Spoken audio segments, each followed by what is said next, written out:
तो बच्चों अब टाइम आ गया है आपके favourite, the most favourite, the favourites of favourite, हमारे भी फेवरेट। बिल्कुल उनको बुलाने का जो अभी फिलहाल शास्त्रा के इकलौते शादीशुदा मेंटर हैं। तो आप मुझे बताओ कमेंट में कौन है वो जल्दी जो कि नेक्स्ट तो सर होने वाला है ना, आप AIR 10 के अंदर लाओगे तो आप 5 एनीवेज तो बच्चों चलो स्वागत करते हैं हमारे प्यारे कुकी भैया कुकी भैया का। Sir please come. चलो मैं जाता हूँ। तो नहीं आप रहो ना।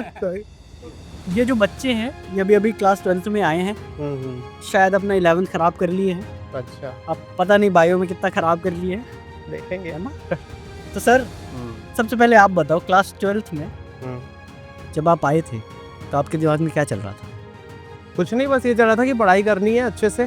झूठ मत बोलो सर। नहीं यार सच में 11th मेरा बहुत बोरिंग रहा था क्योंकि टफ चैप्टर रहते हैं 11th में, और 12th आते ही मुझे थोड़ा अच्छा लगने लग गया क्योंकि वो वाले चैप्टर्स भी आ गए थे मेरे फेवरेट्स वाले। अच्छा सर 12th में कोई डिस्ट्रैक्शन एज सच मैं वैसा वाला स्टूडेंट नहीं रहा हूँ जो ज़्यादा डिस्ट्रैक्टेड रहा हो। मतलब डिस्ट्रैक्शन सभी को होते हैं, हाँ। लेकिन कुछ बंदे होते हैं जो डिस्ट्रैक्शन को डिस्ट्रैक्शन मान के उसमें डिस्ट्रैक्ट हो जाते हैं। तुम्हें पता है भैया ने डिस्ट्रैक्शन का धनुष एक ही बार उठाया था जीवन में, नाइजर का, और वो धनुष से जो निकला तीर सीधा निशाने पे लगा।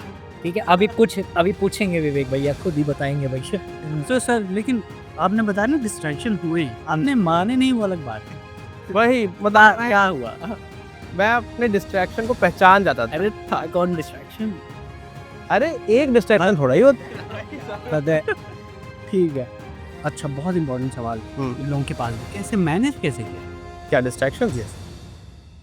आपको कई बार पता चल जाता है कि आप डिस्ट्रैक्टेड हो रहे हो, अब वो आपके हाथ में होता है कि आप उसमें बह जाओ या आप 2 कदम पीछे ले लो, है ना। जैसे आपका कभी माइंड डाइवर्ट हो रहा है तो अगर आप वहीं पे बैठे रहे तो डाइवर्टेड ही रहोगे, लेकिन अगर आप वहाँ से उठ के अपने फादर मदर के पास चले जाओ इनसे तो फिर ये खुद ही डिस्ट्रैक्टेड होना चाहिए होते हैं। एक्चुअली वो डिस्ट्रैक्शन में मज़ा है ना, इसीलिए बच्चे होते हैं। बट उनको लॉन्ग टर्म सोच के रखना चाहिए कि अगर मैंने आज ये कर लिया तो आज से 5 साल बाद हो सकता है कि मेरी ज़िंदगी जो होती वो ना हो पाए। ये थॉट रहना चाहिए। सही। तो सर 12th में कितने परसेंट आए थे? तो 90 प्लस ही थे यार, वही 90 प्लस थे, 91 पॉइंट समथिंग था। वो हिंदी और इन सब सब्जेक्ट ने कटवा दिए नंबर, नहीं तो PCB में तो मेरे बढ़िया ही थे।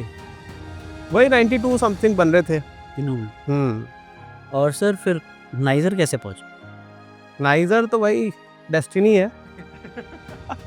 किसी को पता नहीं होता है रिजल्ट निकाल नीट वगैरह हाँ। क्या दिया आपने? PCB थे? PCB थे, हाँ। है ना। PCB स्टूडेंट्स जब सर्च भी करता था उस टाइम पे 2017-18 के टाइम पे, तो आता था नीट कर लो या ICAR का एग्ज़ाम होता था वो कर लो, ऐसा वैसा, है ना। तो मैं भी उसी में चला गया कि नीट करेंगे। नीट में ठीक ठाक नंबर थे उस साल, 506 नंबर थे, जिसपे गवर्नमेंट कॉलेज तो नहीं मिलता, लेकिन ACMS एक कॉलेज होता है जो आर्मी का होता है ना। तो मेरे पापा आर्मी में थे तो वो मुझे मिल सकता था, बट स्टिल मैंने कुछ और भी एग्ज़ाम भर दिए थे। मेरे दोस्त ने बताया था मुझे कि यार नेक्स्ट एग्ज़ाम होता है, इससे साइंटिस्ट बन जाते हैं। तो मुझे लगा यार साइंटिस्ट बन जाते हैं तो इसको कर दें, तो मैंने इसका एग्ज़ाम भरा था और मैंने फिर दिया, है ना।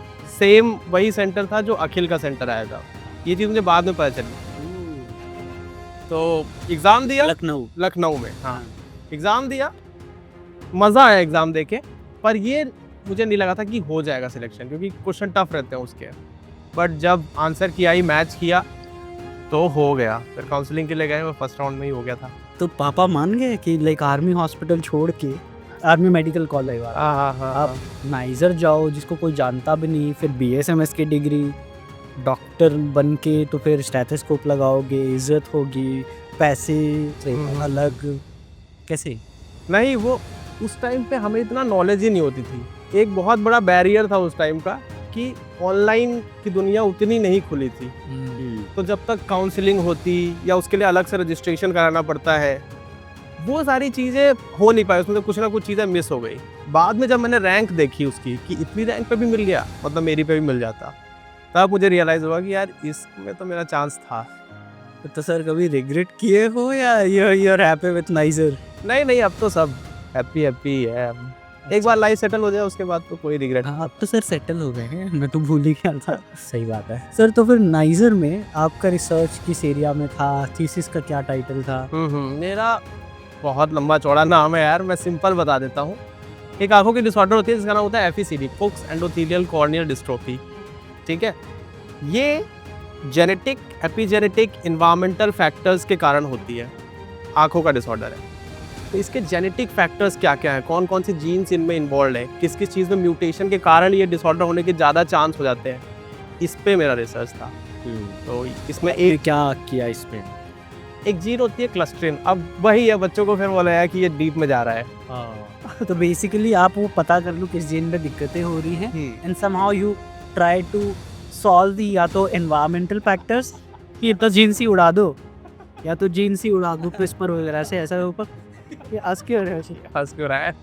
आदमी को काया करने वाला जो जीन है ना उसको ढूंढते हैं, रात रात में निकल के उसको ढूंढा है इन्होंने लैब में, कहा काढ़िया कर दिया। वैसा ही है, वैसा ही। तो ये तो है नाइजर। अब सर ने बोला कि नाइजर में भी आप डिस्ट्रैक्ट हो गए थे।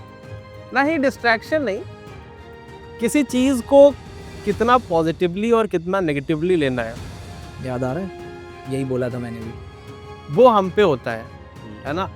कई चीज़ें होती है जो आपको रीएनफोर्स कर देती है, और कई चीज़ होती है जो आपको डुबा के लेके चली जाती है।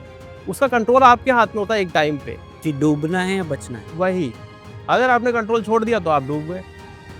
वही है, नाव है, अगर आप नाव को सही से नहीं चला पाए तो डूब जाओगे। नाव में चप्पू चलाते रहे अपना तो पहुंच जाओगे आगे, वही वाली चीज़। नहीं जा पार हो जाएगी। हाँ, अब जैसे किसी को खेलना बहुत पसंद है और वो पूरे दिन खेल रहा है तो वो तो डूब गया, फिर पढ़ाई तो हो नहीं पाएगी। अगर आपको पढ़ाई में करियर बनाना है तो हाँ, हमें बनाना है तो हाँ सही बात है। और अगर किसी ने उसको पॉजिटिवली लिया कि नहीं मैं 2 घंटा खेलूंगा, उसके बाद में इतना घंटा पढ़ाई करूंगा, तो वो उसको पॉजिटिवली अफेक्ट करेगा, है ना, क्योंकि उसकी हेल्थ भी बनी रहेगी, भाई हेल्थ भी बनी रहेगी, पढ़ाई भी होती रहेगी, ये वाला है। तो भैया ने बात तो घुमा दी, लेकिन ये नहीं बताया कि ऐसा कौन सा डिस्ट्रैक्शन है जिसका फोर्स कर रहे हैं। हाँ, देखो मेरा तो कबाड़ा हो जाए, 12th में हो गया था कबाड़ा में, वो मेरा रीइंफोर्स पूरा चला गया एकदम। लेकिन भैया डिरेंजमेंट रिएक्शन। मेरा तो एकदम मामला खराब 12th में हो गया था फिर, लेकिन इनका तो सही रहा ना, तो पूछो जरा। चलो ठीक है सर, थोड़ा शर्मा रहे हैं, अरे छोड़ देते हैं सर। फिर एक चीज़ फाइनली पूछनी, कैसे कैसे बच्चे मिलते हैं? आप तो यहाँ 5 साल से पढ़ा रहे हो, आपने AIR-1 से लेके हज़ारों सेलेक्शंस दिए हैं, तो 2 स्टोरीज बताओ, एक अजीबोगरीब स्टोरी और एक फिर टॉपर की स्टोरी। अजीबोगरीब स्टोरी, देखो मुझे आज तक की जो जितने भी साल मैंने पढ़ाए हैं उसमें इसी साल मुझे ये अजीबोगरीब स्टोरी मिली है। उसके पहले तो मुझे सब ठीक ठाक ही मिला है। जैसे मेंटर के ही नंबर मांगे जा रहे हैं कि आपकी इंस्टा ID दे दो, ये दे दो, वो दे दो, कुछ उस टाइप के स्टूडेंट होते हैं जो बिल्कुल भी पढ़ाई पे बिल्कुल ही डिस्ट्रैक्टेड, तो मज़ा आ रहा था डिस्ट्रैक्शन में। शायद वो ये मान चुके होते हैं कि हमारा तो नहीं होने वाला है, इसलिए वो यही सब करते रहते हैं। तो ये कुछ स्टोरीज होती हैं जो मुझे थोड़े से वो लगता है कि यार ये कर क्यों नहीं रहा है, ये कर तो सकता है। आप कैसे हैंडल करते हैं? हम क्या हैंडल करें हम बोलते हैं कि भाई तू कर जो करना है, ठीक है, पर अगर पढ़ाई कर रहा है तो हमारे से कर ले। अरे पर डांट वाट भी तो देते हैं हम लोग, आर्या दीदी वगैरह सब, अपने जो पर्सनल मेंटर की टीम है, बैच मेंटर है, सब डांट वाट देते हैं, फिर बाकी ये लोग सुधरते नहीं हैं। सुधरते नहीं है, लेकिन ऐसे वो वाले बच्चे होते हैं ना, वो नहीं सुधरते हैं। वो चाहे डांट लो, मार लो, कुछ कर लो, पेरेंट को कॉल कर लो, नहीं सुधरते वो बच्चे। अच्छा चलिए एक अच्छी स्टोरी सुनते हैं हम।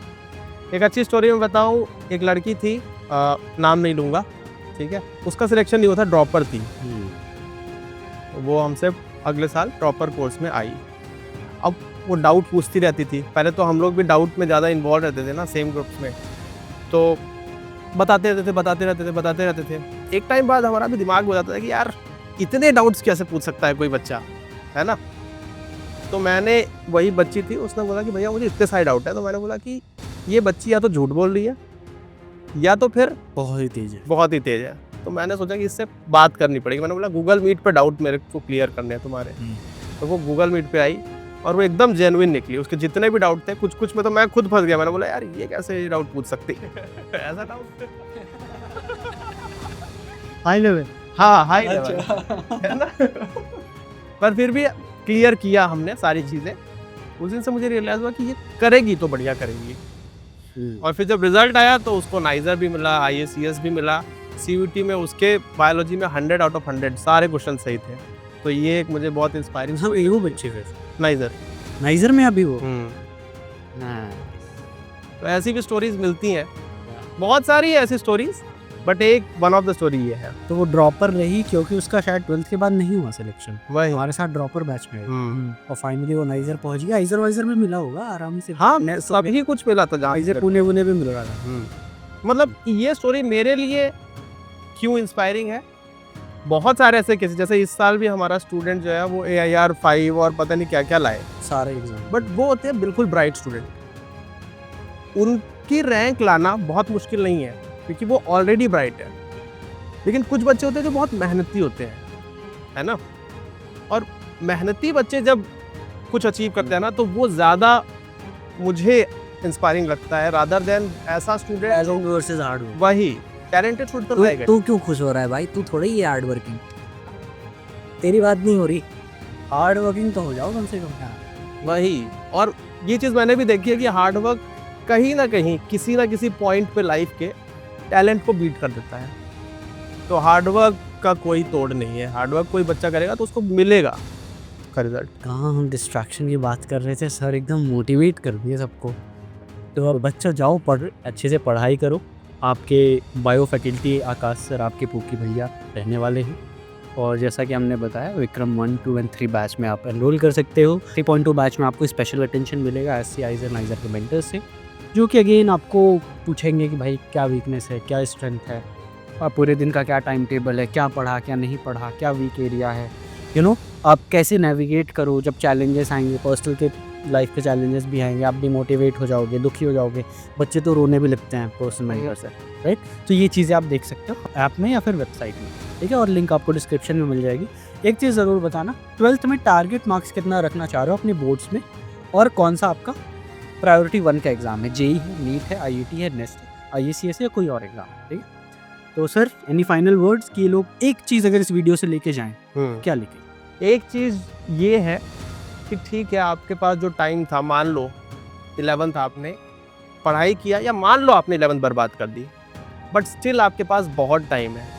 अगर इस टाइम को आपने बहुत अच्छे से यूटिलाइज कर लिया तो हो सकता है कि आप टॉप पे हो। और ये इम्पोर्टेंस ड्रॉपर बच्चे को पता चलती है कि उसका 12th कैसा हो, वही, और 12th बच्चे को 11th की इम्पोर्टेंस पता चलती है, ऐसा हो, है ना। तो जो एक साल आपको ज़्यादा नहीं लग रहे होंगे उसकी वैल्यू आप एक ड्रॉपर स्टूडेंट से पूछो जिसे 11th 12th दोनों पढ़ना है और ड्रॉप भी ले रखा है ऑलरेडी, प्रोबेबली उसका लास्ट अटेम्प्ट होगा कई एग्जाम्स में, राइट। सो चलो बच्चों जाओ पढ़ाई करो, मिलते हैं आपके ड्रीम इंस्टीट्यूट में। All the best.